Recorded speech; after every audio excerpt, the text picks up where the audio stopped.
Introduction to Phil Mailer, Portugal, The Impossible Revolution by Maurice Brinton.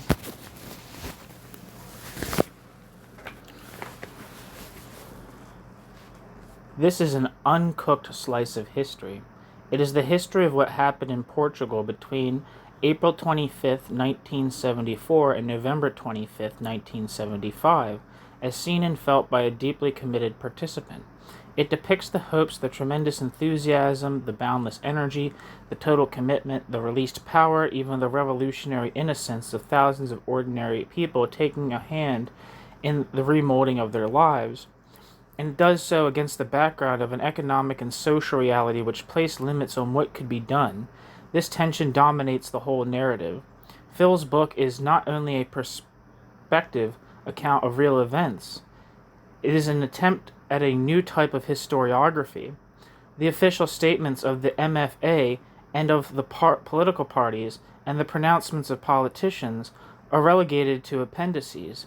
The text proper explodes with life, the life of people seeking in many contradictory ways to write a chapter of their own history.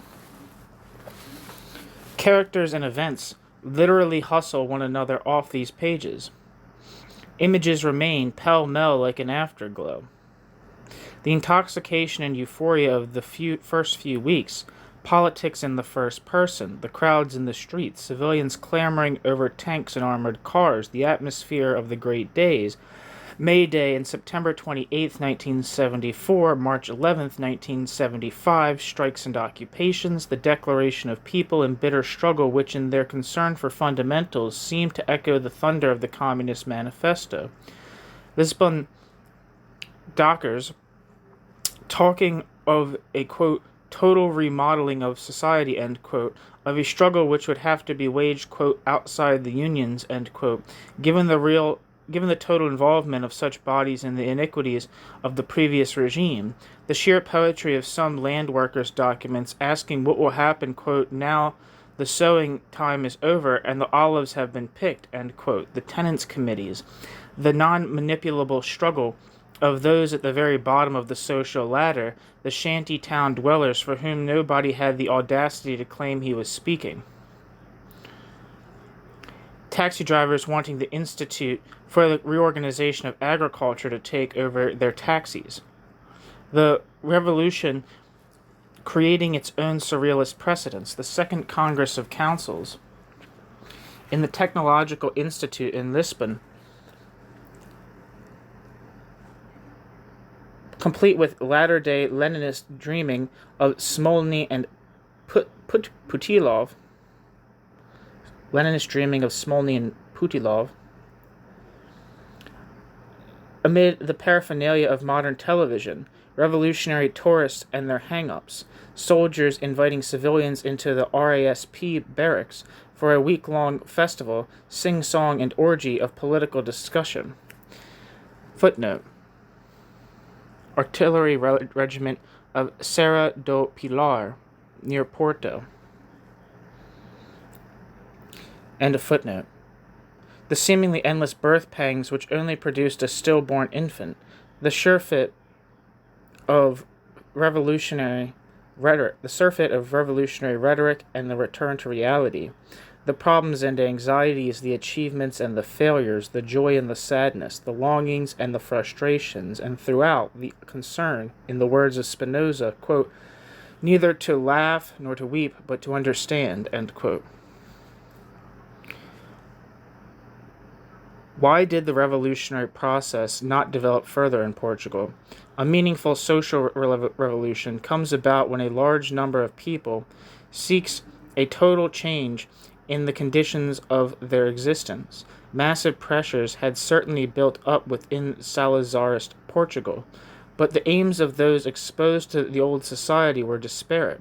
For varying reasons, different groups wanted an end to the colonial wars, to the futility and frustrations of a long period of compulsory military service, to censorship, and to the ubiquity of the hated PIDE, International Police for the Defense of the State. The consensus, however, hardly went any further. Beyond this, the paths diverged. The forward-looking section of the Portuguese bourgeoisie had one objective, a liberal capitalist society in which they would accumulate wealth in a, quote, civilized, end quote, manner. Quote, anti-fascism, end quote, was the ideal cover for a crying need to modernize the bourgeois state. A liberal capitalist society provided a freer framework for the important business of making money. The, quote, trouble, end quote, was that the working class, too, had aims of its own, less explicitly formulated, perhaps, but in conflict with the above. Its very condition of existence compelled it to struggle. The objectives of the PCP and of the various left groups amounted to various forms of state capitalism. At every stage, their action sought to canalize popular discontent into channels which enhanced either the power of the state or the power of the political parties themselves. They manipulated the social disaffection to achieve a society in which they themselves would wield political power as the, quote, legitimate representatives of the illiterate masses, end quote. This was the reality, perceived or not, behind all their rhetoric.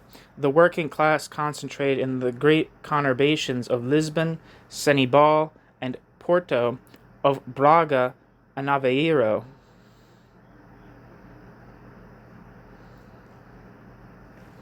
or Aveiro. Not sure how to pronounce it. Aveiro. But numerically weak and scattered elsewhere, met both successes and reverses in gaining specific objectives of its own. Initially, in the strike movement that preceded April 25th and was to gain such impetus after that date, the working class succeeded for a while in imposing a certain redistribution in its own favor of the total social product.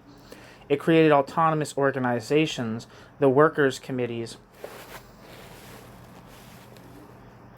CTs, and federations of CTs, like Interempresas. But no amount of wishful thinking or of Bolshevik bravado could circumvent the hard facts of social geography.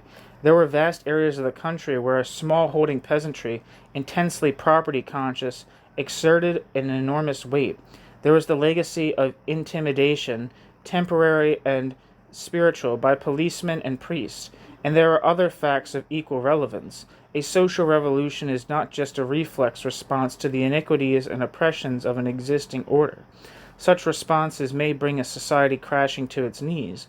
They do not ensure that it is replaced by one that is qualitatively different. Such an outcome requires a vision shared by a substantial number of people of a totally different way of life. Did the working class of Portugal, or any substantial part of it, have such a vision? Who knows? There were certainly attempts to reduce wage differentials, to elaborate a pattern of distribution that would bypass traditional market mechanisms, to break down the barriers between intellectual and manual labor, to produce and live together according to different norms. But these were more often than not empirical adaptations to specific circumstances, the need to raise the miserable living standards of Cabo Verdean building workers, to dispose of the products of some self-managed factory, to solve practical problems in some shanty town, or to administer some seized latifundio. More fundamental social objectives, such as the abolition of hierarchy, of wage labor, and of commodity production, were never really on the historical agenda. The proletariat, both urban and rural, was one of the driving forces of the Portuguese upheaval. Of this there can be no doubt. But its forward surge in the months after April 1974 was eventually broken. Piecemeal, the ruling class succeeded in re-establishing their order, their discipline, their ownership of land, houses, and plant, and through a fine admixture of coercion and co-optation, the productivity of, quote, their, end quote, workers. The working class advance was broken by a combination of factors of significance to all concerned in the dynamics of revolution. Firstly, the upsurge did not take place in an economic or geographical vacuum. Portugal could not be isolated from the world market. It is a, quote, poor, end quote, country. Large areas of its production are geared toward world demand, and it has to import many of its finished goods. None of the fundamental problems could be solved in the Portuguese arena alone. Portuguese capitalism was built a link in a vast international network. The onslaught against it was doomed to failure if confined to Portugal. The workers of Portugal remained isolated, deprived of their natural allies. During the crucial months, the Spanish tinder failed to ignite. Within the general context of economic dependence and revolutionary isolation, there were many specific difficulties. There was fear induced by the harsh realities of unemployment, some of it deliberately engineered by Portuguese capitalists. During 1974 to 5, some 10% of the working population was constantly out of work. Life was hard. After some initial gains, wages were more or less frozen throughout a period of intense inflation up to 18% per annum. The gross national product fell by some 24%. There was then the painful awakening from certain illusions. The illusion, for instance, that the working class had, quote, allies, end quote, as distinct from people who are prepared to ride it, as one would a horse, to, quote, the revolution, end quote. The relevant implications began to dawn, namely that the workers could not leave it to others, such as, quote, progressive, end quote, officers or student radicals, to solve their problems for them. They began taking the appropriate measure, the creation of autonomous organizations controlled from below. But then the old enemy reappeared in new garb.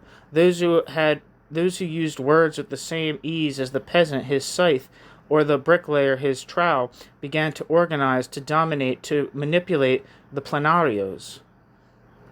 There was a massive retreat from political activity and disgust at the behavior of the leftist sects. There was the feeling of despair and impotence in relation to the enormity of the tasks to be solved. The Portuguese working class proved unable at this moment in time of further developing the autonomous forms of organization needed, were they even to hold what had been gained. The Leninist groups here bear a tremendous, almost a historic responsibility. Instead of helping to develop and consolidate the new creations of the class, they did all in their power to make the movement conform to textbook models. They talked learnedly of Kerensky and Kornilov when people needed confidence in their own ability to organize textile production, to distribute and process the season's cork, to find storage facilities for rural produce being sent directly to towns. Their concerns were not felt to be genuine, and their relationship to the real movement was never sensed to be an honest one. For example, those who spoke loudest about, quote, arming the people, end quote, in fact ensured that available weapons went to their own particular groups. They identified themselves with the proletariat, but the proletariat refused to return the compliment. Yet, when all is said and done, one further fact remains, enormous in its implications. In April 1975, the Portuguese people voted for the Constituent Assembly. A year later, they elected an Assembly of the Republic. Even the smallest political groups participated, their message stridently proclaimed from every wall and rooftop. As far as political propaganda and access to the media are concerned, these were the two, quote, freest, end quote, years in Portuguese history. The apparatus of repression was largely in disarray. The electoral campaigns were possibly more vigorous and more sustained, more varied and more vitriolic than at any other time in any other bourgeois democracy. Parties legally put up posters advocating armed insurrection. In June 1976, a president was elected, Eanes, the law and order candidate, campaigning against, quote, states within the state, end quote, polled over 60% of the vote. It is too easy to attribute this event solely to the factors we have mentioned, important though they are. The vote also represented a yearning for stability, for a breathing space, for a predictable pattern in everyday life, for the easier option of delegated authority. It was a repudiation, hopefully temporary, of the din of decision, of the pressure to participate, of the stress of responsibility, of the fatigue and frustration of an involvement that seemed to lead nowhere. It was the personal price one paid to escape the demand for permanent stalemate in the political and social arena outside. It is a new pattern of bourgeois recuperation. Realists will recognize it as a hallmark of the vastness of the task ahead.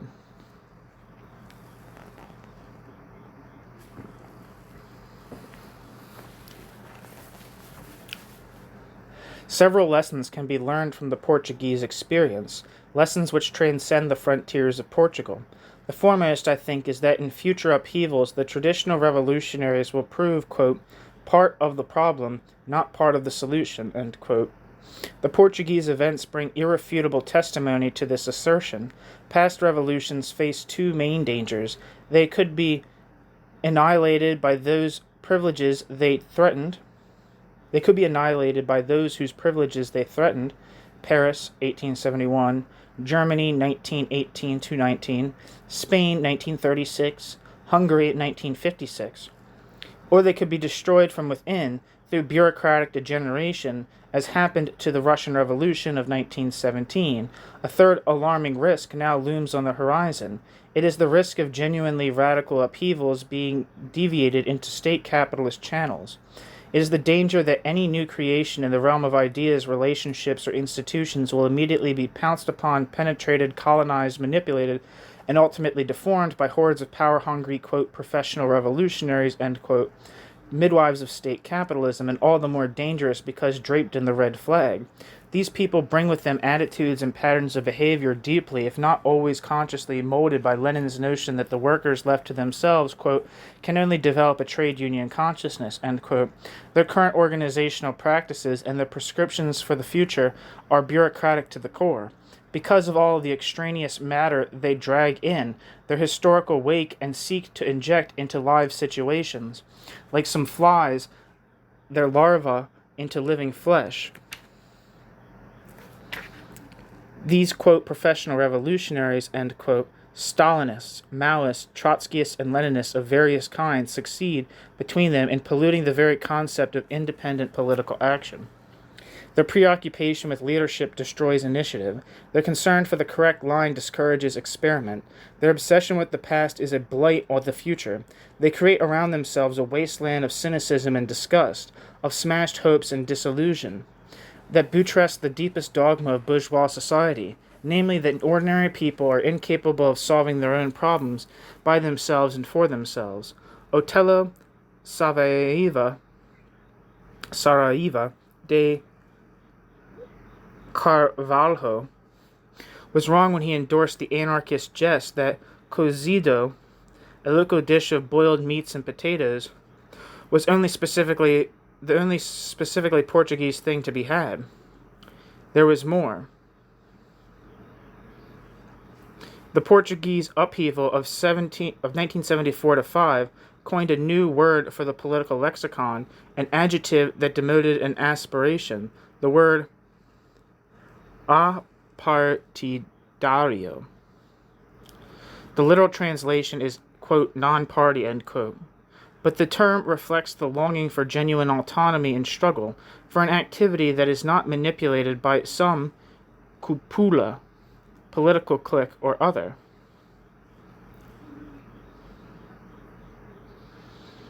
Another lesson, intimately linked to the first, concerns the role of the MFA, illusions which were to be rudely shattered on November 25, 1975. The left not only did nothing to dispel these illusions, the left in fact constantly reinforced them. The army is a fundamental pillar of class rule, and it is dangerous nonsense to believe that the army can somehow be transformed into something else, into an instrument of social change, for instance. The belief that this can be brought about through gaining the leadership of certain regiments, or through the creation of rank-and-file committees in certain battalions is positively suicidal. In Portugal, the, quote, putschist and militarist conception of the social revolution, end quote, was to have dire consequences for the working class.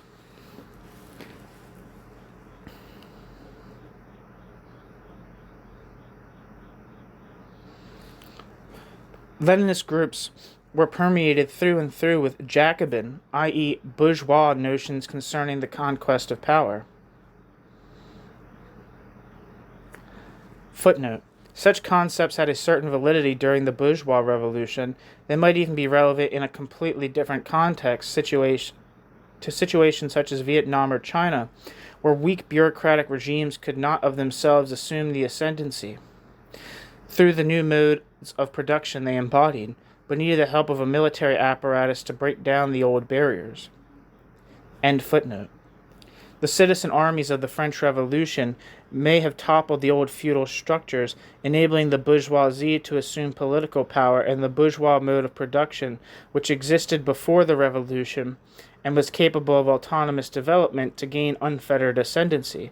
But the socialist revolution is something very different. The working class does not already have its own mode of production operating within bourgeois society.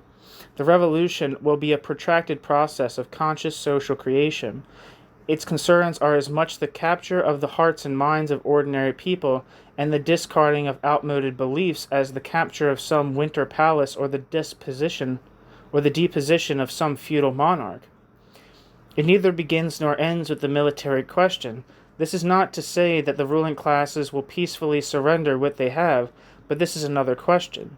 The Leninist groups in Portugal, given their views, failed to conduct any systematic propaganda against the MFA as such.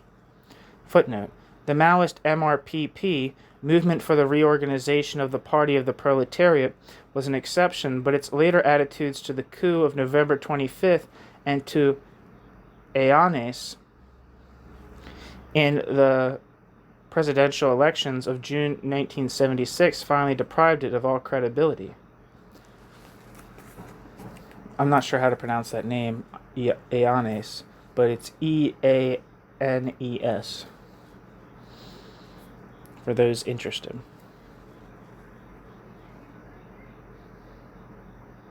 They failed to denounce, end of footnote, they failed to denounce the totally mystifying concept of the, quote, alliance, end quote, between the MFA and the, quote, people, end quote. They equated political power with military power in the crudest possible way. Elements of the Portuguese experience fed this disastrous identification. After April 25th, there was certainly an overlap between military and political apparatuses. Moreover, the lessening of autonomous working-class action, an ebb tide to which the Leninists had signally contributed, created an atmosphere in which their substitutionist attitudes could further flourish. The, quote, revolutionaries, end quote, placed their faith, and even what cadres they could, in Copcon. Copcon. They boasted, with a wink, of their contacts in the upper echelons of this body. In their hands, the social struggle became reduced to a question of intrigues, of tactical alliances and maneuvers, of giving critical support to one lot of officers against another, to one military clique against another. Groups on the, quote, extreme left, end quote, described the MFA as there's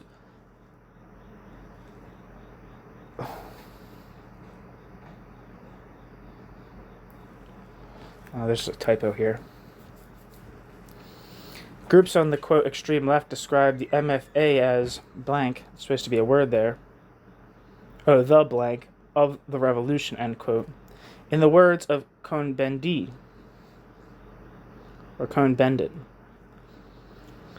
quote, they spoke of power just like everyone else does. There was nothing emptier than their description of it. They don't ask, what does the conquest of social power mean? No, they don't go beyond the question of centralized politico-military power. End quote. Daniel Cohn-Bendit.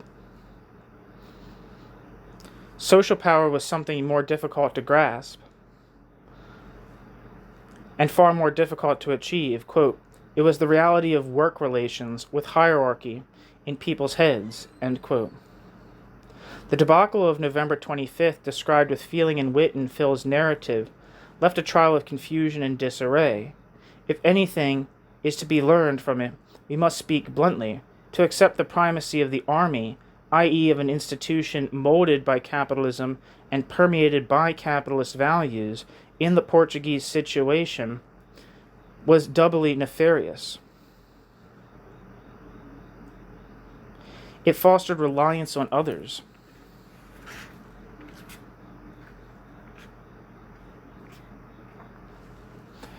which was bad enough, but more specifically, it fostered reliance on a body which, when the crunch came, would turn out to be the other side. Constantly to emphasize the preponderant role of the army was tantamount to injecting deeply bourgeois ideas, submission to leaders, the centralization of power into very few hands, the abdication of the right to determine objectives or to participate in decision-making, into what was undoubtedly a movement for social change. The damage proved incalculable. Strange partners peddled this mystification. The PCP did all in its power to boost the MFA as a, quote, guarantor of democracy, end quote. It proclaimed that, quote, no country, not even the oldest democratic countries, allowed open calls to desertion and agitation in the armed forces, end quote. The PCP exerted pressure on deserters and those avoiding call-up, quote, to do their military service like all other young Portuguese, end quote. Meanwhile, the leftist groups, with their, quote, contracts, end quote, areas of influence, end quote, in the middle echelons of the MFA, covered up for the earlier strike-breaking role of the army. Some people still talk about, quote, Portuguese particularism, end quote, about the, quote, specificity of the Portuguese situation, end quote, about Portugal being, quote, different, end quote. They still describe the MFA as having been the, quote, motor of the revolution, end quote. To do this, they have to stress the role of the unit assemblies, ADUs, and of rank-and-file organizations such as SUV, Soldiers United Will Win. This mythology must be exploded before it gains a foothold. The ADUs were created from above in 1974 as, quote, structures for rank-and-file participation, end quote. They were to be based on a new, quote, revolutionary discipline. They were based on a new, quote, revolutionary, end quote, discipline, quote, agreed and not imposed, end quote, on a, quote, hierarchy of aptitudes, end quote. Their concerns, however, never extended beyond the walls of the barracks. Their real implementation varied from region to region. The role of the MFA officers remained preponderant within them. Communications between the ADUs remained in the hands of such officers. Even at a general assembly of one of the, quote, red, end quote, regiments of the Lisbon area in December 1974, it was stressed that the function of the assembly was, quote, consultative, a function of education and information, end quote. The 5th Division, in which there was deep PCP penetration, did all it could to promote the ADUs. Its influence within the MFA reached its peak at the time of the 5th Provisional Government of Vasco Goncalves. But this influence, which sought to make the 5th Division of political education, sought to make the 5th Division a political education center for the armed forces as a whole, was not associated with any real shift of power towards the base. Attempts to increase the area of authority of the ADUs provoked an indignant statement by the cabinet for the dynamization of the army linked to the 5th Division. Quote, the ADUs, end quote, it was stressed, quote, are organs for advising and supporting the command. In no way do they question the authority and responsibility of the command in the realm of decisions, end quote. At this point, a, quote, left, end quote, critique of the military politics of the PCP had gained a certain hearing. It originated around officers close to the PRP and COPCON who saw in the way the PCP was alienating support and opening for their own implantation into the military apparatus and hence into the apparatus of the state. The tendency sought a base in the social movement outside the army. The COPCON documents of early summer 1975 reflect these aspirations.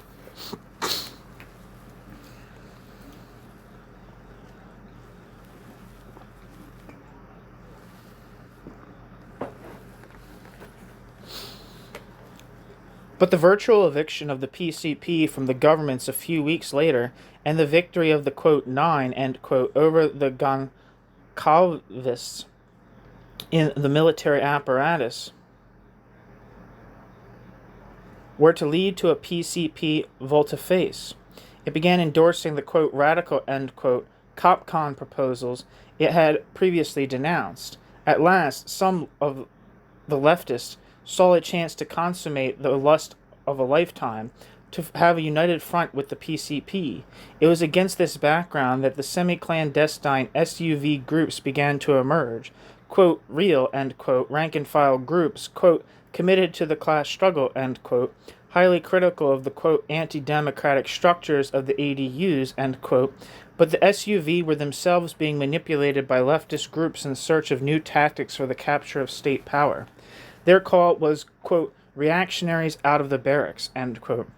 This could only imply one thing, quote, barracks, yes, but commanded by leftist officers, end quote. The moment of truth arrived. On November 25th, fewer than 200 commandos, quote, overcame, end quote, several, quote, red, end quote, regiments armed to the teeth. Among the regiments that, quote, surrendered, end quote, were those that had been most loudly proclaiming that, quote, their leaders were not only behind them but in front of them, that they were revolutionaries, end quote. The whole elaborate and mystifying setup collapsed.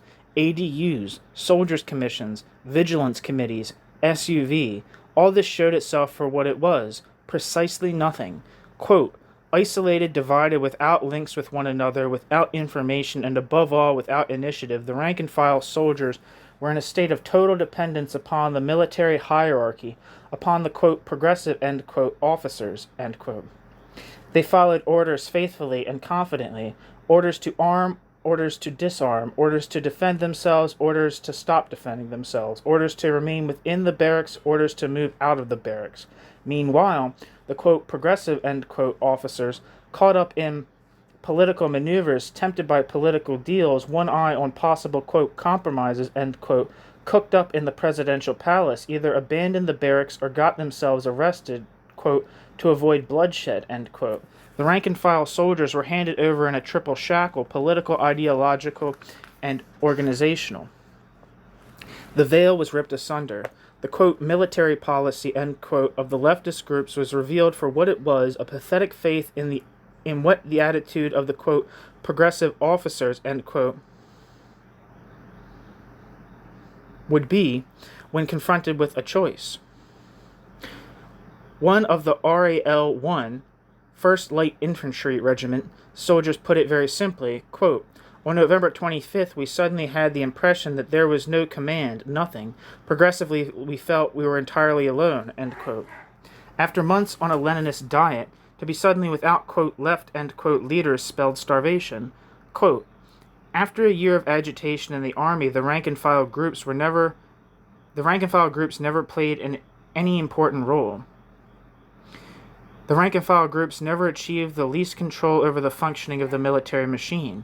On the contrary, they ended up reinforcing the lack of initiative of the soldiers, their belief in the, quote, good army, end quote, the army of, quote, progressive officers, end quote. It takes no great effort to see the similarity between the military, quote, policies, end quote, of the left in Portugal and their attitudes to such matters as Parliament and the trade unions elsewhere. In each instance, they proposed to the revolutionary movement to fight on the territory and with the weapons of the class enemy, and then they seem surprised that they are defeated, or that if, quote, victorious, end quote, the fruits of their victory prove rather different from what they had expected. A final byproduct of the Portuguese events, bizarre this time, rather than sinister, was the appearance of a new political hybrid, the social democratic Maoist. Throughout the Portuguese upheaval, their hatred of the, quote, social fascist, end quote, of the PCP drove the MRPP into some very strange political alliances. They welcomed the bombings of the PCP headquarters in the summer of 1975 as evidence of, quote, popular justice against the revisionists, end quote. In the trade union field, they concluded a whole series of electoral alliances with the PS and PPD, and even with the CDS.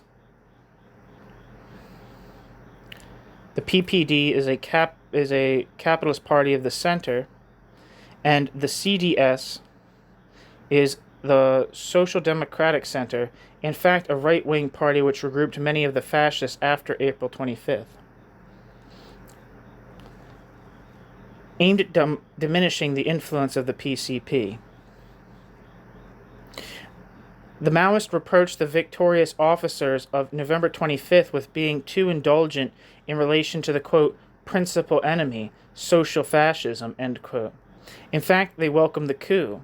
Quote, the situation is excellent, end quote, they claimed in December 1975.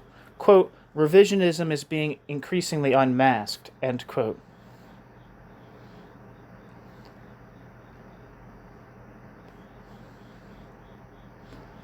In the presidential elections of June 26, the MRPP even urged their supporters to vote for Eanes, the PS-backed law and order candidate.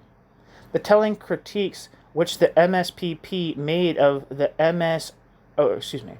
The telling critiques which the MRPP made of the PRPBR, Revolutionary Proletarian Party, Revolutionary Brigades, whose setting up of, quote, workers' councils, end quote, the MRPP accurately described as, quote, providing a mass basis for COPCON, end quote, will soon be forgotten when the MRPP itself is seen to have provided a similar basis for the PS, or for the, quote, nine, end quote. But then, for all its verbal leftism and denunciations of the MFA, does not the MRPP, the Maoist organization, itself propose, quote, a democratic and popular revolution made not only by workers and peasants but by other revolutionary sectors of society, such as small and medium shopkeepers, small and medium farmers, small and medium industrialists, etc.?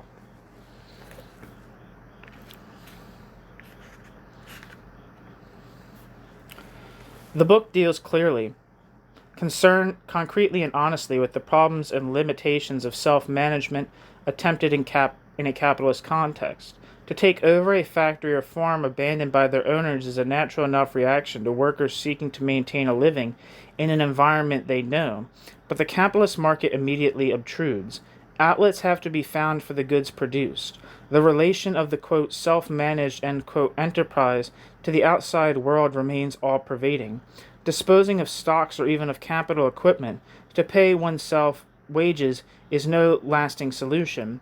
The need to sell one's labor power, with all that entails, persists unrelentingly. In Portugal, the price paid for the enhanced internal democracy of certain workshops or farms was often a lengthening of the working day or an intensification of the labor process to, quote, allow, end quote, the self-managed unit to remain economically, quote, viable, end quote. In this sense, islands of self-management became islands of capitalist recuperation. In Guimarães,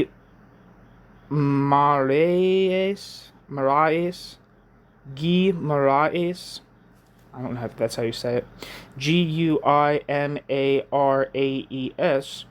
I saw a self-managed textile factory, its walls plastered with extracts from Marx's economic and philosophical manuscripts.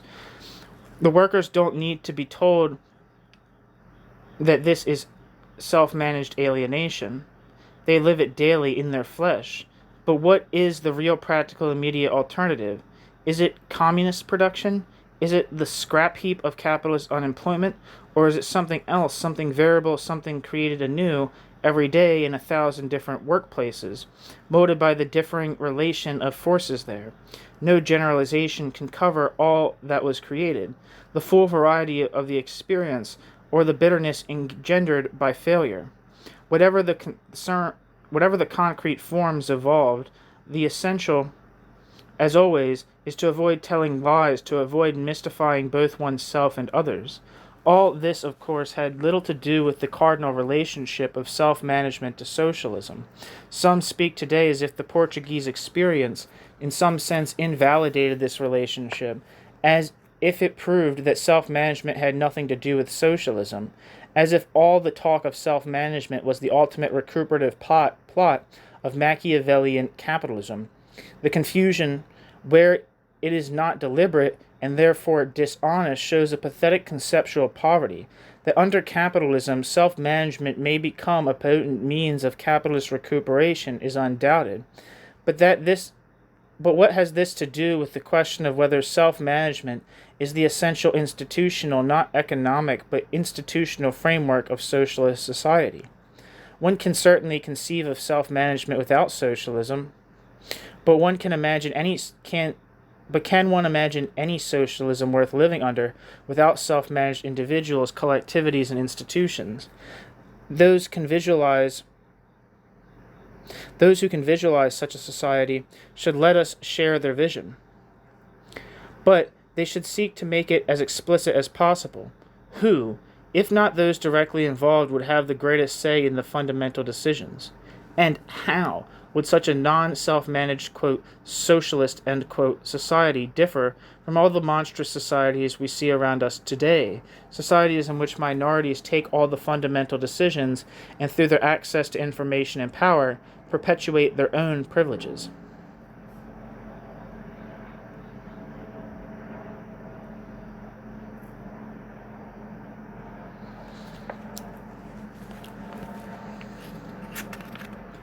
To an outsider, there was much that was very specifically Portuguese in the Portuguese upsurge.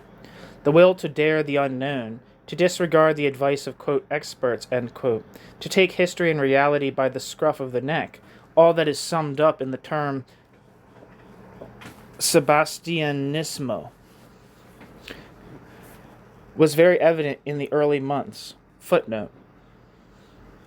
In June 1578, Dom Sebastio, a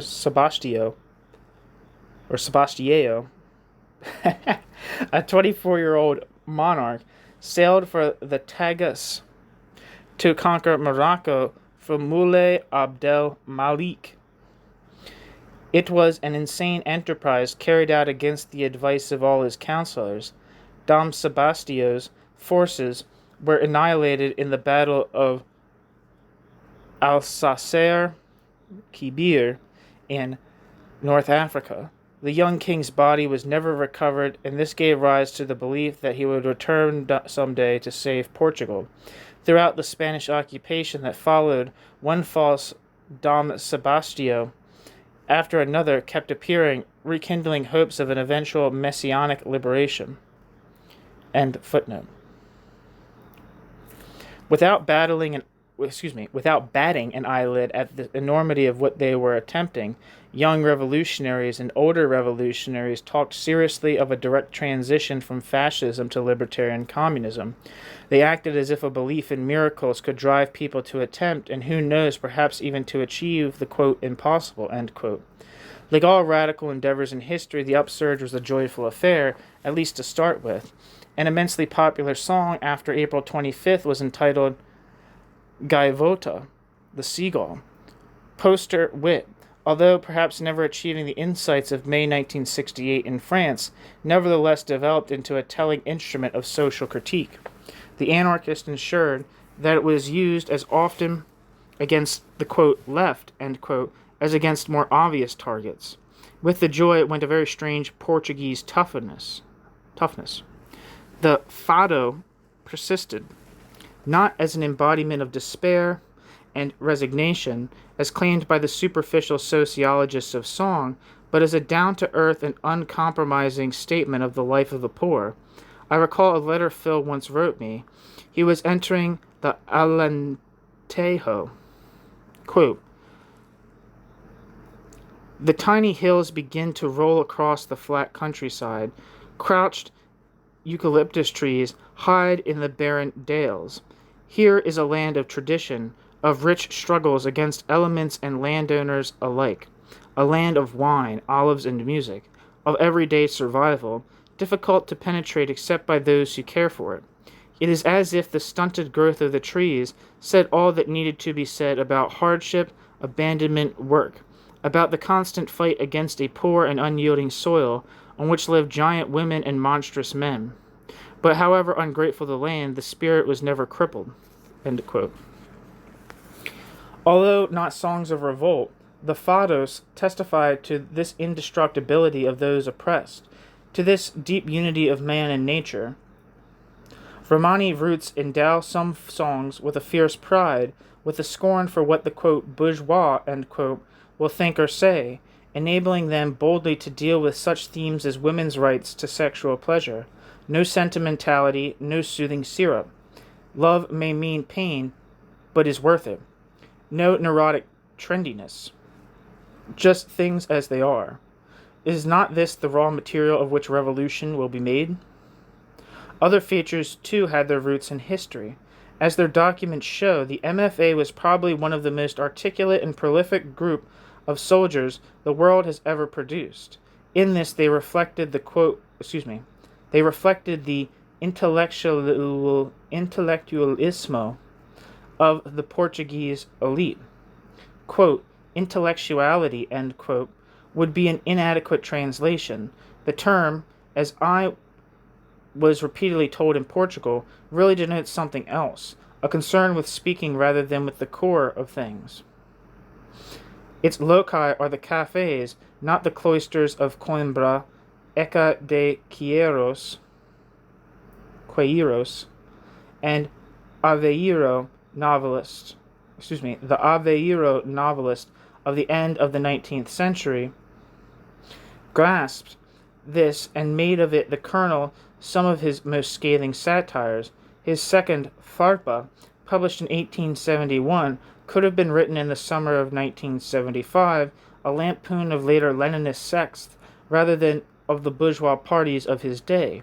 Quote, there are 4 political parties in Portugal: the Historical Party, the Regenerating Party, the Reformist Party, and the Constitutional Party.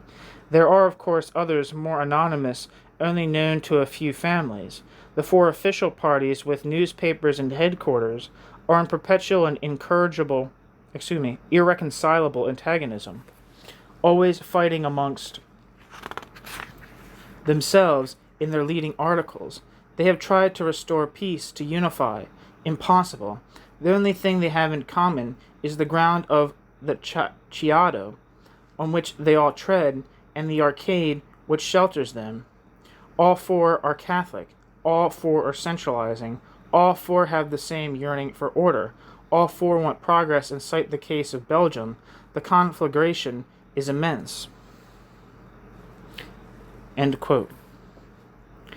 40 years before the French Revolution, Sebastião José de Carvalho e Melo, first Marquis of Pombal, had declared war on clerical reaction and obscurantism, disbanded monasteries and convents, and expelled the Jesuits from Portugal. The Revolution of 1910 gave a new impetus to his ideas, but the Salazar regime made peace with the church and the Jesuits crept back. One morning, not long after Salazar had effected his reconciliation, people passing Pombal's huge statue at the top of Lisbon's Avenida da Liberdade were delighted to read in enormous letters of black pitch, all shiny on the white marble, the following inscription: "Come down, Marquis, because they're back again." Today the old faces are creeping out once more. The gains of the early months are being whittled away piecemeal. The owners are reappearing, sometimes as managers. One would like to urge the spirit of 1974-5 to descend from its reified pedestal and help sweep the rubbish away. Who knows when it will move again? For the moment things are fairly quiet, but even the widespread disillusion has a certain Portuguese tinge to it. The early, quote, revolutionary innocence, end quote, may have been lost, but the faintly amused nostalgia the Portuguese call saudade prevents sad sophistication degenerating into pure cynicism.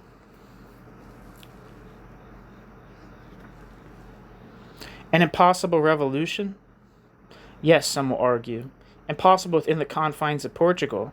Impossible because no island of libertarian communism can exist in a sea of capitalist production and of capitalist consciousness. Impossible because the upsurge was rooted as in concrete in the underdevelopment of Portuguese society as a whole.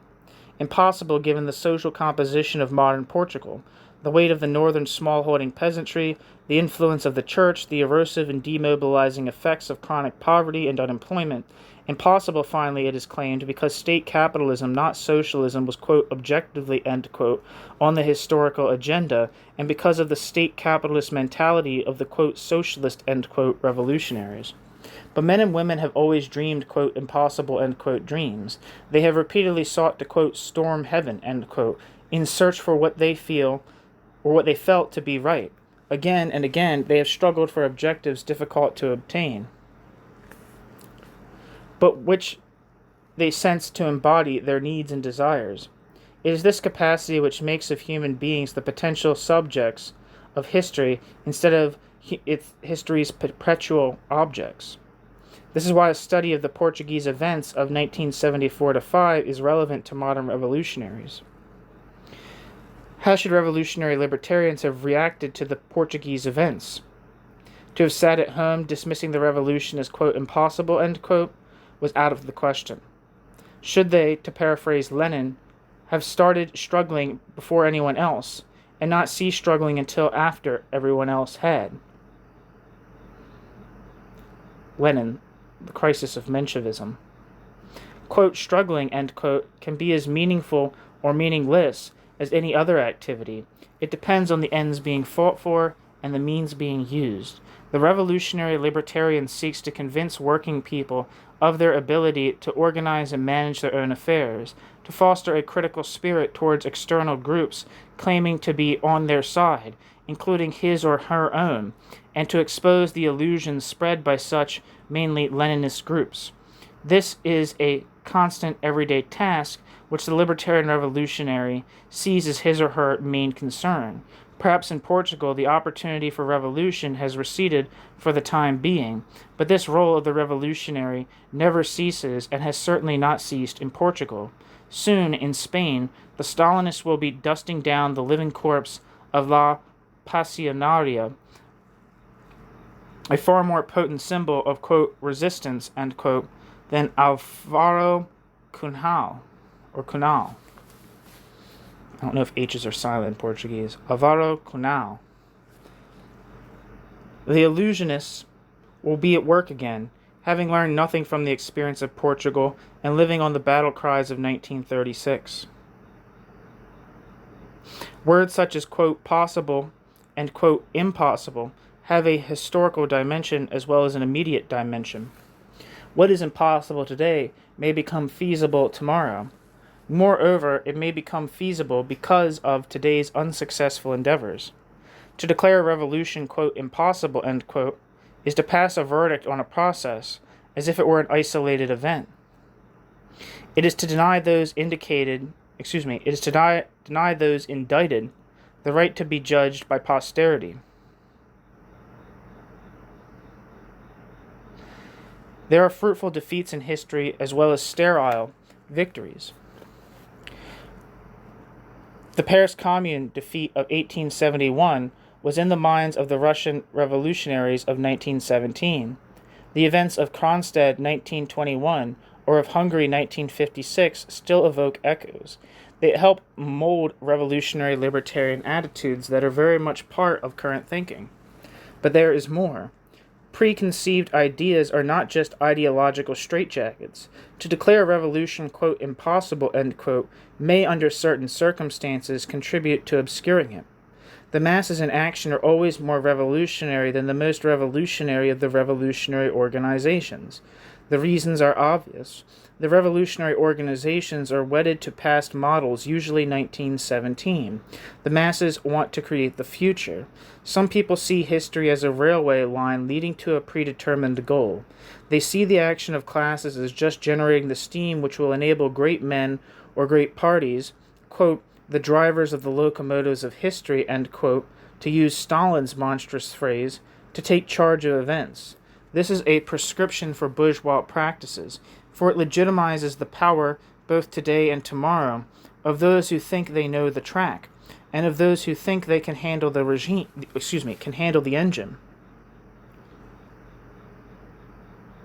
No goal, certainly no political goal, can be defined as clearly as this. Material conditions, including cultural conditions, influence what is feasible and what is not feasible, but they do not determine it. In any universal sense, There is seldom, if ever, only one way of solving the problems created by a given pattern of economical and social organization. History shows how quite different forms of living and quite different constellations of belief proved possible on the basis of fairly similar technological infrastructures. Quote, "Be realistic, demand the impossible," end quote. The walls of Paris proclaimed in May 1968, the words had a significance that went far deeper than their ability to startle. The first echoes were heard in Portugal. Where life pulsates, there is expectation. Sooner or later, struggle breaks down the obstacles to the fulfillment of one's needs. Who knows where and in what form the subterranean stream of human hope will next surge to the surface. Solidarity Book, 1977.